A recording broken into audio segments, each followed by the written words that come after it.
The overall goal of this procedure is to isolate and culture adult epithelial stem cells from human skin. This is accomplished by first cutting fresh human skin from facelift or other surgery into 1 cm wide strips and incubating in media containing disc base.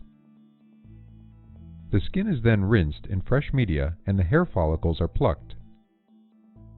Next, follicles are separated into telogen and anagen follicles by examining them under a dissecting microscope.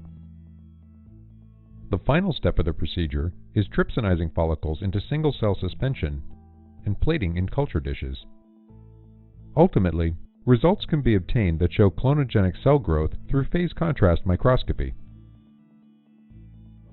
Visual demonstration of this method is critical as the cutting, plucking, and identification steps are difficult to learn, because few people are familiar with the microscopic assisted dissection of skin and hair follicles.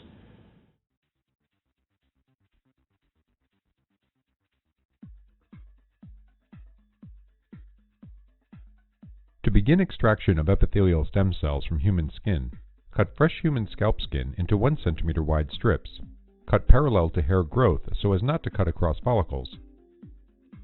Add the skin to a conical tube with DMEM containing 10% FBS and 4 mg per milliliter disc base.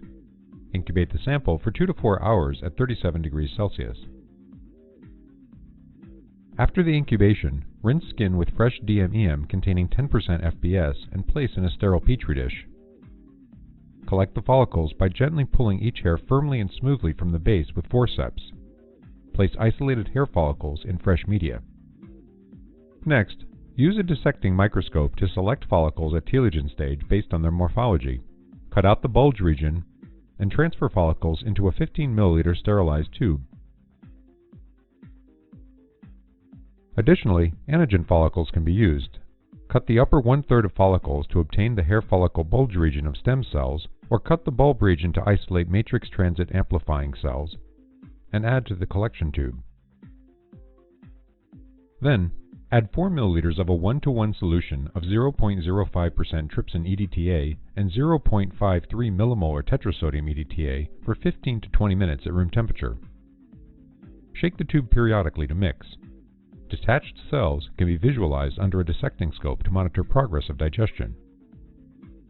To stop the digestion, add 4 ml of DMEM plus FBS and centrifuge for 5 minutes at 800 RPM. Discard the supernatant, carefully saving approximately 0.2 to 0.5 milliliters to avoid losing cells, and resuspend in 1 milliliter of keratinocyte medium without EGF.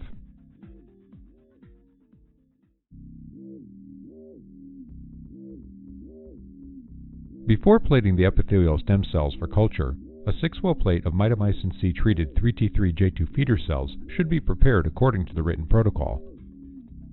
Then, see the isolated hair follicle stem cells. Incubate the cells overnight in a humidified incubator at 37 degrees Celsius, 5% carbon dioxide. The following day, the media is changed to keratinocyte medium with epidermal growth factor and returned to the incubator. Feed the cells every 2 days with keratinocyte medium plus EGF and grow them for 14 to 20 days. To passage the stem cells, the feeder cells must be removed first. Wash the cells once with PBS and add enough room temperature 0.53 millimolar tetrasodium EDTA to cover the cells. Incubate the cells at room temperature for 5 minutes. After the incubation, gently shake the dish and the 3T3J2 feeder cells will detach. Aspirate off the feeder cells. Rinse the plate of stem cells with PBS once and add enough pre-warmed 37 degrees Celsius 2x trypsin EDTA to each well to cover the cells. Incubate at 37 degrees Celsius for 7 to 15 minutes to allow the hair follicle stem cells to fully detach. After the cells have detached, add approximately 500 microliters of keratinocyte medium without EGF to stop the trypsin, and gently pipette up and down to disperse the cells. Collect the cells in a conical tube and centrifuge at 200 G for 5 minutes. Aspirate the supernatant and resuspend the cells in keratinocyte medium without EGF. Finally, count and replate the cells onto a mitomycin C treated 3T3J2 cell layer.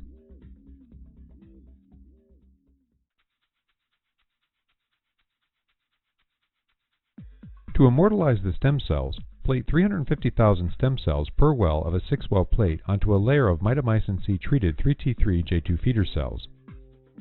Culture the cells for 2 days. On the second day, treat PA317 LXSN 16E6E7 cells, which encode HPV16, E6, and E7 with mitomycin C for 2 hours as described in the written protocol.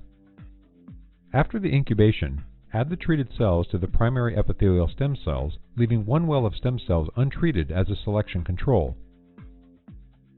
Co-culture for 6 days in keratinocyte medium with EGF, changing the media every 2 days. After 6 days, remove the feeder and PA317 cells by treating with 0.53 millimolar tetrasodium EDTA as before. Then, add 200,000 mitomycin C treated 3T3J2 NHP cells per well.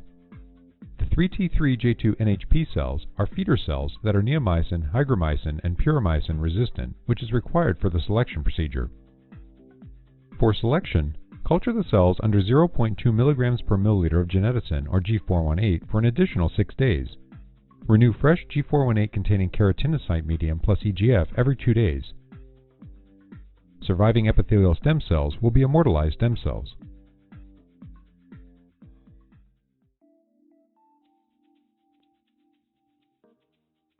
In this bright field image, the epithelial stem cells from skin form tight epithelial colonies designated by the E when cultured in keratinocyte medium with a feeder layer of cells designated by the F. Shown here are hair follicle explants that give rise to epithelial outgrowths. The telogen bulge region, designated by the T, is attached to the dish and surrounded by the epithelial cell colony along with feeder cells. Stem cell colonies in culture maintain expression of epithelial markers such as cytokeratin 15, shown here in green, and maintain pluripotency. When differentiated along the hair follicle lineage, skin epithelial stem cells express K6HF, a hair follicle marker. Additionally, the cells can be cultured on de-epidermalized dermis or other matrices at the air-liquid interface and will form a stratified epidermis with a cornified layer, granular layer, and spinous layer. And finally, oil red positive globules can be seen from stem cells induced along the sebaceous lineage.